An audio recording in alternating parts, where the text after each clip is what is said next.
살면서 한 번이라도 바가지 써본 적 있으십니까? 특히 외지 음식점에 갔을 때 내가 잘 모르는 부분을 악용해 상인들이 가끔 덤터기를 씌우기도 하는데요. 하지만 자주 있는 일이 아니고 기분은 조금 나쁘더라도 경제적으로 큰 타격은 주지 않기 때문에 대수롭지 않게 넘어갈 때도 많습니다. 그런데 이런 바가지를 상인들뿐만 아니라 의사, 변호사 같은 전문직 종사자들도 자주 씌운다는 게 문제입니다. 의사와 변호사 역시 고객을 상대로 장사를 하는 사람들이기에 어떻게든 문제를 키워 돈을 뜯어내려는 사람들이 있다는 거죠. 의료비와 변호사 선임비는 적은 금액이 아니기 때문에 혹여나 바가지라도 쓰게 되면 경제적으로 큰 타격을 입을 뿐 아니라 소송에도 휘말리게 되어 몸과 마음까지 다 망가질 수 있습니다. 그래서 저는 이런 쓰레기 같은 전문직 종사자들을 의사 새끼, 변호사 새끼로 부르는데요. 줄여서 의세, 변호사라고 하고 싶네요. 물론 살면서 어디 하나 아픈 것 없이 사건 사고에도 휘말릴 일 없으면 좋겠지만 어디 인생이 그리 뜻대로 되던가요? 사람은 태어날 때부터 죽을 때까지 병원 신세를 져야 하며 가장 친밀해야 할 가족들과도 법적 다툼이 빈번한 게 우리 인생입니다. 그래서 문제가 생길 때마다 이왕이면 제대로 된 의사와 변호사를 만나야만 손해를 최소로 하면서 문제도 원만하게 해결해 나갈 수 있습니다.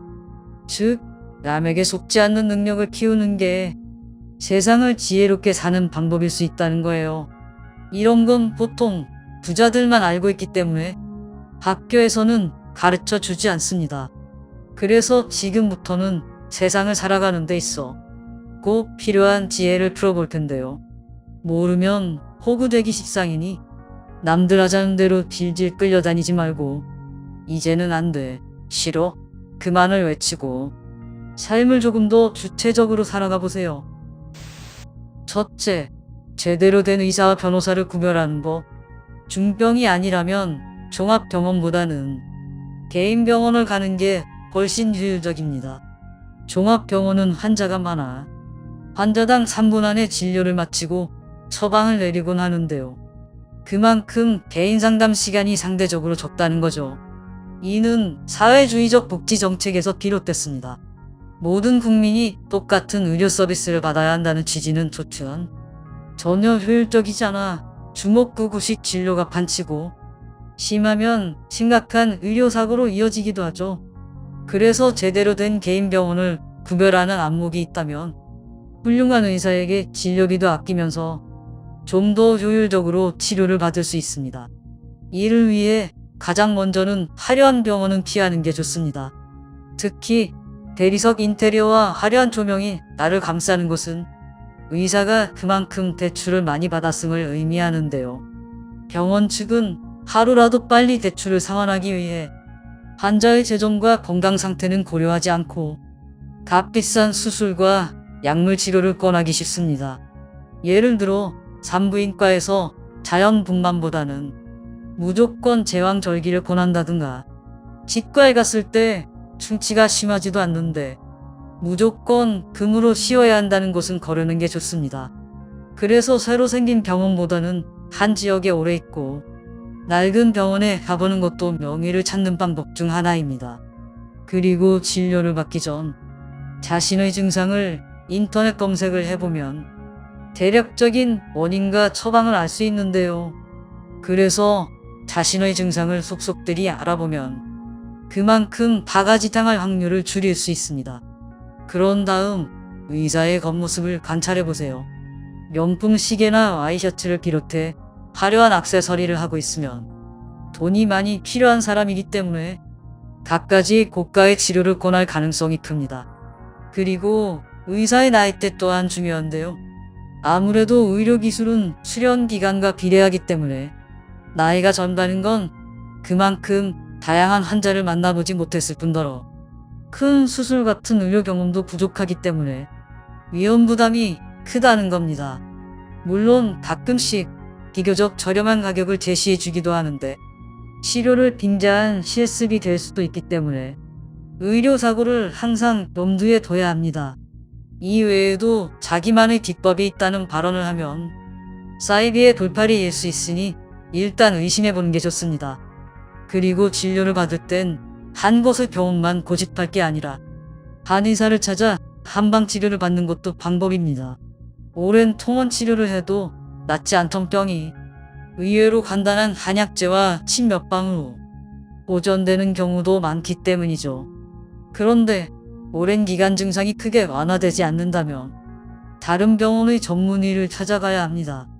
개인 병원은 가정의학과 같은 일반의가 덜어있는데 한 분야에 전문적인 지식이 없다 보니 오진을 내릴 가능성이 크기 때문입니다. 제 사촌 중 한 명은 췌장암임에도 불구하고 변비라는 의사의 오진으로 인해 안타깝게도 젊은 나이에 생을 마감해야 했습니다. 개인적인 친분이 있다고 해서 병원의 VIP 고객이라고 해서 절대 한 곳만 고집하지 마세요. 의사는 본인이 전공한 분야만 전문성이 있는 데다 개인 식견과 진단명이 가지각색이라 모든 병을 고칠 수 있는 신이 아니란 걸 명심해야 합니다. 그리고 클리닉이라는 간판을 건 곳은 정식 의사 자격증이 없는 곳일 수 있으니 반드시 의사 면허를 확인해야 하고 의료보험이 적용 안 되는 고가의 치료를 권할 수 있기에 조심해야 합니다. 이외에도 해외여행을 갔을 때 무료 진료를 빙자한 값비싼 한약재를 파는 곳도 많으니 호구가 되지 않도록 애초에 진료를 거부하는 게 좋습니다. 다음은 좋은 변호사를 선임하는 법입니다. 일단 변호사 역시 모든 문제를 다 해결해주는 접촉박사로 생각하면 오산입니다. 고시 자체가 암기력을 요구하는 시험이기에 두뇌의 기능 중 창의력과 순발력, 논리력, 통찰력, 그리고 문제 해결력, 공감력 등과는 별개란 거죠. 즉, 암기력만 좋았지 상식 이하로 말이 안 통하고 그저 고객들 지갑을 털려는 변호사들이 많다는 거죠. 한국의 모든 소송 과정은 외국의 배심원 제도와 달리 서류로 대처합니다. 그래서 이왕이면 아주 자세하게 많은 내용을 서류로 제출해야지 승소할 가능성을 높일 수 있는데요. 그래서 모든 자초지종을 낱낱이 변호사에게 일러주며 변호사가 만든 서류를 검토하고 또 검토해서 빠진 게 없는지 반드시 확인해야 합니다. 그런데 변호사들이 이러한 업무를 사무장에게 위임하는 경우가 대다수입니다. 물론 변호사가 최종 검토는 하겠지만 일부 변호사들이 제대로 된 검토를 하지 않기 때문에 내용을 빼먹게 되고 결국 패소하는 경우가 많다는 거예요. 이런 허수아비 변호사들은 보통 나이가 아주 어리거나 노땅일 수 있으니 일단 거르는 게 좋습니다. 그리고 너무 자만한 나머지 처음 면담에서부터 제대로 들어보지도 않고 본인 말만 많이 한다거나 승소를 지나치게 확신하는 변호사도 안 되고 변호사 사무실 원력표에 일정이 너무 빡빡해 보이면 그만큼 바쁘다는 뜻이라 나에게 신경을 덜 쓸 수밖에 없습니다. 그래서 비싼 돈 주고 변호사를 샀는데도 제대로 된 면담 한번 하기 힘들기 때문에 거르는 게 좋습니다. 그런데 변호사 수임료는 지명도에 따라 편차가 심해서 대형 로펌의 유명 변호사일수록 비쌀 수밖에 없는데요. 하지만 변호사 명성과 수임료보다 더 중요한 건 출신과 인지도가 아니라 누구와 계약을 하든지 간에 변호사가 어떤 내용을 재판부에 제출하는지 의뢰인이 직접 확인하고 꼼꼼히 살펴야 한다는 겁니다.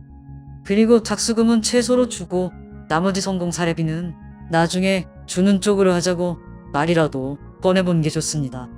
물론 변호사 입장에선 싫어하겠지만 오히려 의뢰인을 만만하게 보지 않게 됩니다.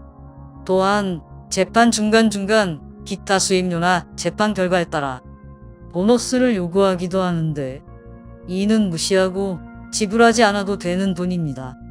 그리고 소송 외에 각종 법률 상담과 조언을 구하려 변호사를 찾기도 하는데 시간당 수수료가 만만치 않을 뿐더러 이 사람들도 모든 법을 다 아는 건 아니기 때문에 차라리 담당 공무원을 찾아서 조언을 듣는 게 좋을 수 있습니다.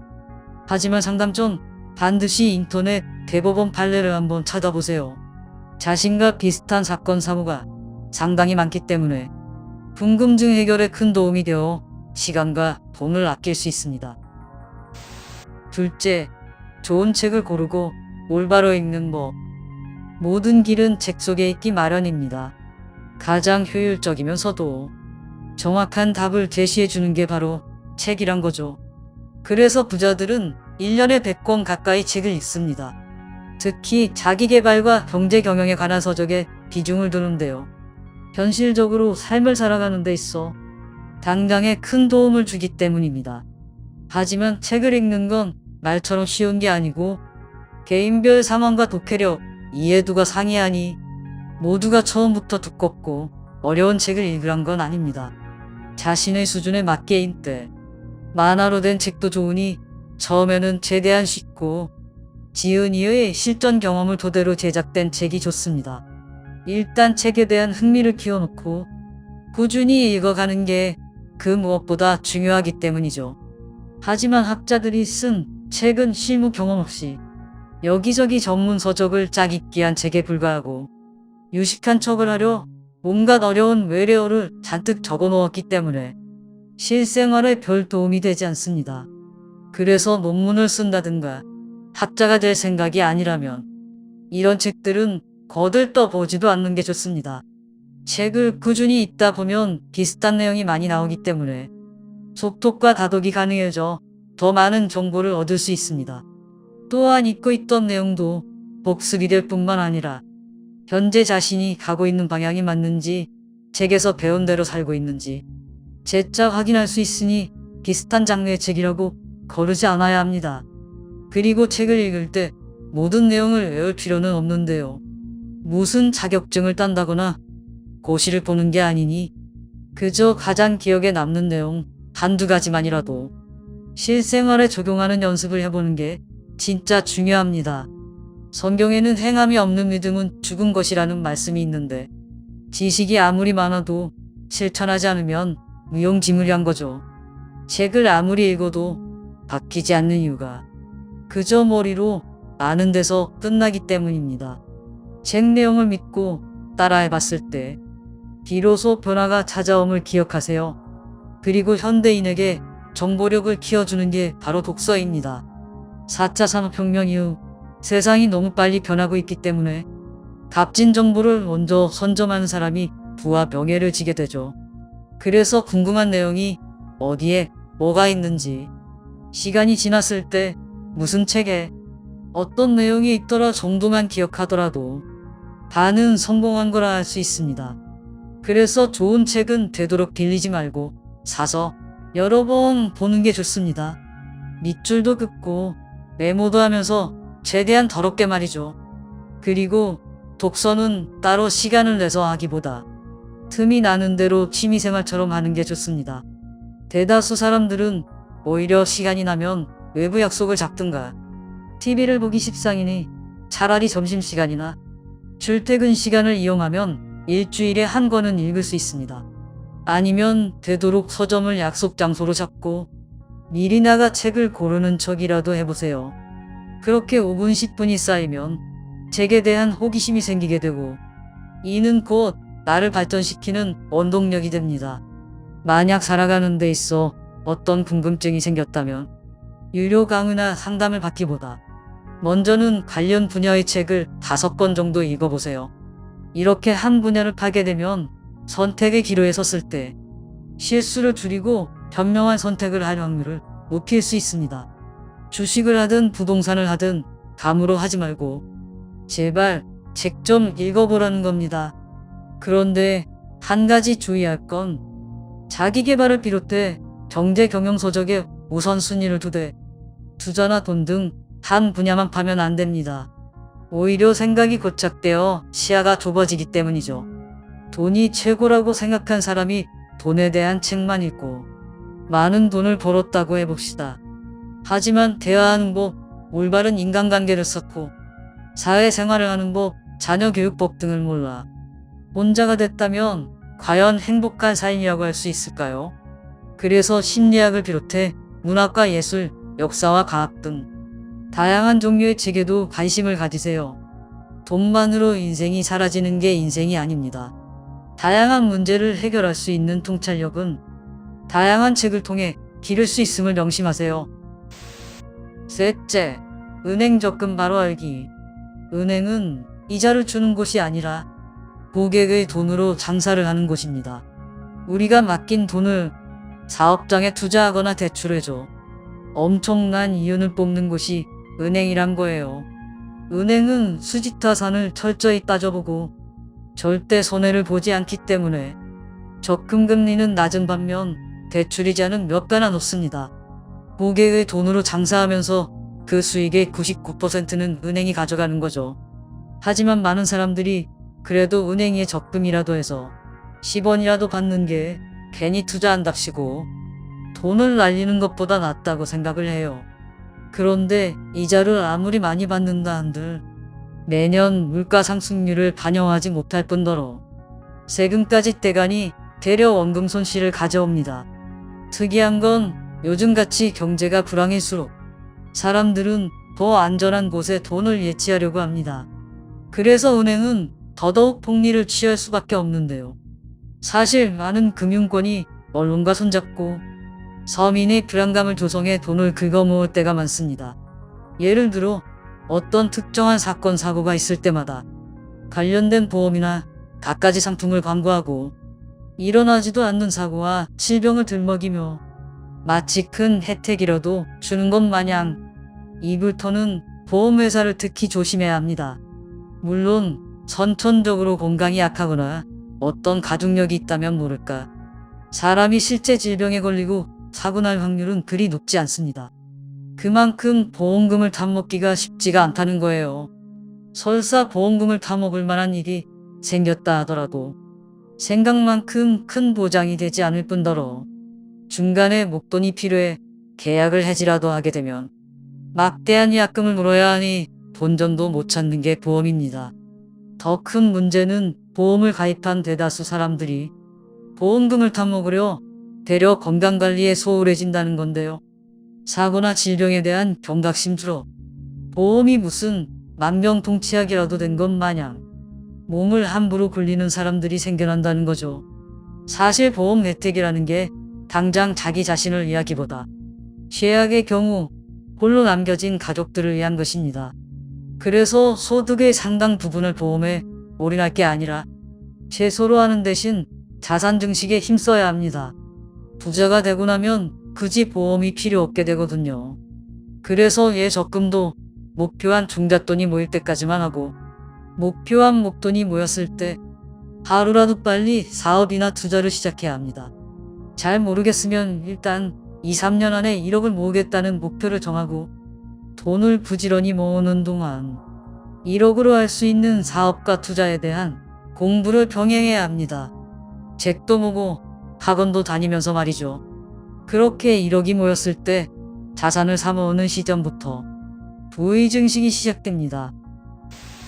넷째, 협상의 중요성. 돈이 있으면 세상을 살아가는데 편리하지만 그렇다고 모든 문제를 해결할 수는 없습니다. 특히 사람의 마음을 얻는데 말이죠. 사람이 행복감을 느끼는 요소 중 하나는 자신과 비슷한 공감대와 가치관을 가진 사람들끼리 유대감을 느끼고 서로의 존재를 인정받을 때입니다. 곧 인간관계 역시 삶의 질을 결정하는데 물질만큼 중요한 요소란 거예요. 인간관계의 기본은 대화이고 대화란 서로의 의견이나 생각을 주고받는 것입니다. 이 과정에서 궁금증이나 갈등을 해결하면서 타협과 협상이 이루어지는 동시에 관계가 발전하기 시작합니다. 그래서 협상하는 능력을 키워놓으면 실생활에 많은 유익이 있는데요. 이혼 사유 1위가 배우자와 말이 통하지 않아서라는 걸 아십니까? 서로가 무엇을 좋아하고 싫어하는지 모르기 때문에 서로의 요구사항을 충족시켜 줄 수 없다는 것이고 결국 협상이 결렬돼 가장 가까워야 할 가족관계부터 금이 가기 시작하는 것이죠. 자신의 가족과 친구, 동료들의 마음 하나 열지 못하면서 무슨 사업을 하고 투자를 해서 돈을 얼마나 벌 수 있을까요? 그래서 가장 가까운 주변 사람부터 내 사람으로 만들 수 있는 협상 능력을 키워야 합니다.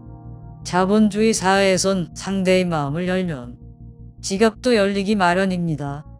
결국 상대의 가려운 등을 잘 긁어주는 사람이 큰 돈을 쓰러 담을 수밖에 없다는 거예요. 예를 들어 그 간단한 부동산 계약에서도 말 한마디에 따라 거래 대금의 공 하나가 붙었다 빠졌다 합니다. 투자와 사업에 있어 기술적인 측면도 중요하지만 이 또한 사람들과의 관계 속에서 이뤄지게 돼 있습니다. 계약을 따내건 투자를 유치하건 직원 관리를 하든 간에 사람의 심리를 파악하고 협상의 법칙을 알고 있어야만 그 부가 오래 유지됨을 기억하세요. 다섯째, 운명적 사랑과 절대 만나면 안 되는 사람. 사랑의 감정은 호르몬의 영향이 크기 때문에 보통 6개월에서 2년 사이가 뜨겁게 사랑하는 시기입니다. 하지만 이 시간이 지나면 호르몬 분비가 원활하지 않아 권태가 오고 슬슬 다른 사람에게 눈이 가는 게 인간의 본성이죠. 그래서 만난 지 얼마 되지도 않았는데 뜨거운 사랑이 영원할 것 같은 착각도 하지 말고 영혼의 짝을 만났다고 섣불리 결혼을 해서도 안 된다는 겁니다. 사랑은 그리스어로 5가지로 표현되는데요. 부모 자식 간 사랑을 뜻하는 스토르게, 친구와의 우정을 뜻하는 필리아, 육체적 관계를 뜻하는 에로스, 정신적 사랑을 뜻하는 플라토닉, 그리고 신의 절대적 사랑을 아가페라고 합니다. 많은 사람들이 에로스를 운명적인 사랑으로 착각한 나머지 신혼여행 가자마자 이혼을 한다거나 미혼모, 미혼부가 되어 팔자가 아주 사나워지기도 합니다. 그래서 배우자를 고를 때는 충분한 시간을 두고 교제를 하는 동시에 감정을 잘 추스린 후 지적이고 정신적인 면을 충분히 고려해 봐야 합니다. 그런데도 많은 사람들이 화려한 겉모습에 콩깍지가 씌워서 일단 몸과 마음을 다 주고 보는 경향이 있는데요. 하지만 안 좋게 헤어지는 경우가 많아 시간이 지났을 때 깊은 트라우마로 남게 되고 오히려 새로운 사람을 만나는데 방해 요소가 됩니다. 그래서 화려한 겉모습에 속지 않으려면 평소 생활 습관을 잘 관찰해 봐야 하는데요. 작은 언행에서 싹수가 노란 놈인지 아닌지 대략적으로 파악이 가능하기 때문입니다. 일단 딸 가진 부모라면 공감하실 테지만 마마보이이거나 효도를 무슨 지상 최대 의무로 아는 사람, 부모 말을 하면 절대 복종하는 남자, 과묵하고 말없는 남자, 부모 인생을 대신 살아주려는 남자, 가족보다 친구가 먼저라고 떠드는 남자, 제사 안 지내면 큰일 나는 줄 아는 남자는 거르는 게 좋습니다. 이런 사람들이 꼭 나쁘다는 건 아니지만 무엇보다 경제적으로 자립할 수 있는 능력이 빈약하다는 건데요. 서두에도 언급했듯이 직장 생활하든 사업이나 투자를 하든 결국 돈을 벌려면 상대가 뭘 좋아하고 싫어하는지 파악해 등을 시원하게 긁어줘야 하는 것을 가장 가까운 배우자의 마음 하나 사지 못하고는 대체 뭘 해서 무슨 돈을 얼마나 벌 수 있을까요? 술과 도박에 미쳐 아내에게 돈 벌어오라고 윽박이나 안 지르면 다행이게요. 부자가 된다는 것은 타인의 주머니에 있는 돈을 자발적으로 내 주머니 속에 옮기는 과정입니다. 그래서 타인에게 무심한 사람들은 부자가 되기는커녕 경제력이 없어 금융싹수가 노랗다는 걸 기억해야 합니다. 그리고 운전할 때의 모습도 상당히 중요합니다. 운전대를 잡을 때면 아무리 감추려 해도 그 고약한 본성이 드러나기 시작하는데요. 예를 들어 기상 깜빡이를 켜고 가장 편한 곳에서 상대를 태우고 내려주는 사람은 뒷차와 도로 상황을 전혀 고려하지 못하기 때문에 시야가 아주 좁고 이기적인 종자라 피해야 합니다. 그리고 깜빡이를 급하게 켜거나 애초에 켜지도 않고 차선을 바꾸는 사람은 하루 벌어 하루 먹고 사는 하루살이 계층에 불과합니다. 차선 하나도 제대로 못 바꾸는데 자기 인생의 목표와 방향을 정할 수가 있을까요? 자기 편할 대로 상황을 해석하고 타인의 의견은 무시하기 때문에 보나마나 가난에 허덕이며 인색하게 살아갈 팔자입니다. 그리고 비싼 차를 몰고 다니면서 거칠게 운전하든가 보복 운전을 하는 사람은 허세로 가득 찬 사람입니다. 갑자기 졸부가 됐거나 재벌이세 폐륜하든가 낙하산 출신이라 권력에 빌붙어 사는 거머리 종자란 거죠. 평생 자신을 속이며 비겁하게 살아가기 때문에 이런 싸가지는 일찍이 잘라버리는 게 상책입니다. 그리고 담배를 피울 때 창밖으로 죄를 터는 놈이나 뒤에 차들이 다닥다닥 붙어 있는데 워셔액을 뿌려대는 놈들은 다 싹수가 노랗다 못해 씨를 멸해야 할 족속입니다. 연기와 재가 기차까지 날려 피해를 준다는 사실을 모르는 건지 모르는 척하는 건지 그만큼 골이 비어 있다는 거고, 특히 자기 차에서는 담배 냄새 나는 게 싫은데 잿더리 청소하는 건 더 싫으니 저 하나 살자고 남에게 피해를 주는 인간 쓰레기입니다. 가족이고 친구고 뭐고 오로지 자기밖에 모르기 때문에 평생 골방에서 혼자 말라비틀어질 운명입니다. 그리고 시도 때도 없이 과속을 하고 급브레이크를 밟는 사람은 평소 늑장을 잘 부려 상대의 시간과 자원을 갉아먹는 기생충 같은 놈입니다. 그렇게 운전할 시간을 아낀다 한들 고작 하는 거라곤 자빠져 TV나 보거나 스마트폰을 깨작거리는 게 전부라 인생의 우선순위를 모르는 벌거지 같은 인생이죠. 이 외에도 속도를 내지 않고 1차선을 고집하는 놈, 우회전 차선에 직진 신호를 기다리는 놈, 두 차선이 하나로 합쳐질 때 좌우 한 대씩 순서를 지키지 않고 기어들거나 새치기 하는 놈, 운전 중 예기치 못한 일로 기상 깜빡이를 이용해 고맙다거나 미안하다는 의사 표현을 하지 않는 인간들은 꼴통 유전자를 타고났기 때문에 그 친구의 사돈의 발촌까지 멀리하는 게 좋습니다. 특히 자기 순서를 기다리지 못하는 사람은 늘 일확천금이라는 망상에 젖어 있기 마련인데요. 스스로 그 어떤 노력도 하지 않으면서 모든 결과를 국가나 사회의 탓으로 돌리는 운명론자이든가, 부자는 모두 도둑이고 가난을 오히려 떳떳하고 이롭게 여기는 공산주의 신봉자라는 걸 잊으면 안 됩니다. 그런데 상대방이 차가 없다거나 대중교통을 주로 이용하는 바람에 차를 타볼 기회가 없다면 공공장소에서도 사람의 됨됨이를 파악할 수 있습니다. 문을 열고 닫을 때 뒷사람이 오는 걸 확인하는지, 엘리베이터에서 뛰어오는 사람을 보고 열림 버튼을 눌러주는지, 에스컬레이터에서 바쁜 사람이 지나갈 공간을 쳐두는지 그 세심함을 반드시 확인해 봐야 합니다. 섬세함과 세심함은 인성뿐만 아니라 부와 직결되어 있는데요.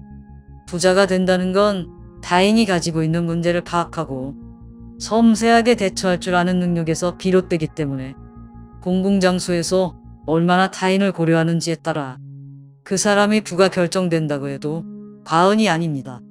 이 외에도 해외여행 가서 여행 맞다는 걸 생색이라도 내듯 큰 소리로 떠드는 짱꼴라 같은 사람, 사무실에서 큰 소리로 그것도 사적인 통화를 오래 하는 사람, 휴대폰을 진동으로 하지 않아 항상 카톡 알람이 울리는 사람, 회의 중 매번 전화벨 소리가 울리는 사람은 무슨 일을 하든지 실수투성이라 가족을 책임지기는커녕 자기 앞가름도 하나 못하는 골뱅이 종자란 걸 기억해야 합니다. 성경에는 지극히 작은 것에 충성된 자는 큰 것에도 충성되고 지극히 작은 것에 불의한 자는 큰 것에도 불의하니라 라는 말씀이 있습니다. 아주 작고 사소한 일 하나도 제대로 못하면서 무슨 가정을 돌보고 돈을 번다는 것일까요? 6번째, 평등의 실체를 알고나 떠들어라. 선거 때마다 들리는 슬로건은 모두가 잘 사는 대한민국입니다. 정치인들은 어떻게든 서민들의 표심을 얻기 위해 민생 어쩌고 저쩌고 떠들어대는데요. 물론 노동자와 농민의 인권도 중요하지만 한쪽 편에만 봐주는 건 오히려 평등에 위배됩니다. 진정한 평등은 기회의 평등이지 결과의 평등을 의미하지 않는데요. 개인의 능력과 출신, 배경이 제각각인데 어떻게 똑같이 살 수 있을까요? 심지어 같은 뱃속에서 나온 가족들조차 태어난 순간부터 삶의 격차가 시작되기 마련입니다. 그래서 출신과 배경을 논하기보다 본인이 열심히 노력한 만큼 좋은 결과를 얻는 게 진정한 평등이지, 열심히 공부도 일도 안 하는데 똑같은 봉급과 대우를 받는다면 누가 과연 열심히 살려고 할까요? 이미 많은 사회주의 국가에서 증명됐듯이 결과의 평등은 결국 다 같이 평등하게 잘 사는 게 아니라 가난과 쇠퇴의 길을 걷게 합니다. 가장 가까운 북한만 보더라도 다 같이 잘 살기는커녕 김정은 돼지새끼와 그 딸 주예년을 비롯한 기득권 사리사욕만 채우느라 배가 터질 지경이죠. 이들만 빼고 북한 인민들만 다 같이 평등하게 수십만 명씩 굶어 죽게 만드는 게 평등의 실체란 거예요. 태양은 누구에게나 똑같이 비치지만 이를 어떻게 활용할지는 개인하기 나름입니다. 배짱이처럼 배 째고 일광욕만 하는 사람도 있는 반면 땅에 씨를 뿌리고 수확하는 사람도 있습니다. 즉, 개인의 노력 여부에 따라 얼마든지 결과가 달라질 수 있다는 거죠. 하지만 21세기를 사는 지금까지도 여전히 사회주의냐 자본주의냐라는 논쟁이 끊이지 않는 게 사실입니다. 국가별 이념과 체제가 상이해 전쟁도 계속되고 있고요. 물론 둘 다 장단점이 있지만 한 가지 분명한 건 자본주의 부작용이 사회주의 부작용보다 훨씬 더 적다는 겁니다. 그래서 선진국일수록 자본주의를 택한 국가가 많습니다. 물론 자본주의보다 더 나은 체제가 있으면 좋겠지만 여태까지 이를 대체할 만한 더 이상적인 체제가 없는 게 현실이죠. 자본주의와 사회주의 중 반드시 하나를 택해야 하는데 여러분이 국가 수장이라면 어떤 선택을 하시겠습니까? 아니, 조금 더 극단적으로 북한에서 살길 원하십니까? 아니면 대한민국에서 살길 원하십니까? 그래도 모두가 굶어 죽는다 한들 평등하게 사는 게 최고라 생각된다면 시위할 게 아니라 차라리 월북이라도 하는 게 낫지 않을까요? 세상을 살아가다 보면 많은 문제와 부딪히게 됩니다. 그때마다 문제를 잘 해결하지 못하면 첫 단추부터 잘못돼 인생이 점점 꼬일 수밖에 없죠. 하지만 모든 문제에는 답이 있기 마련입니다. 사람 사는 게 사실 다 비슷하기 때문에 그 시기와 정도의 차이는 있겠지만 이미 내가 겪고 있는 문제를 앞선 사람들이 미리 경험하고 다 풀어놓았다는 겁니다. 그 답을 빨리 찾고 문제를 푸는 사람이 결국 이기는 게 우리 인생입니다. 이게 바로 삶을 살아가는 지혜란 거죠. 하지만 그 답은 본인이 직접 찾아야만 합니다. 누가 떠먹여주지 않는다는 거예요. 오늘부터라도 인생을 바꾸고 싶다면 책을 읽고 하나씩 문제를 해결해 가세요. 지금은 100세 인생이라 앞으로 살아갈 날이 많습니다. 늦다고 생각할 때가 가장 빠른 거란 걸 기억하면서 말이죠.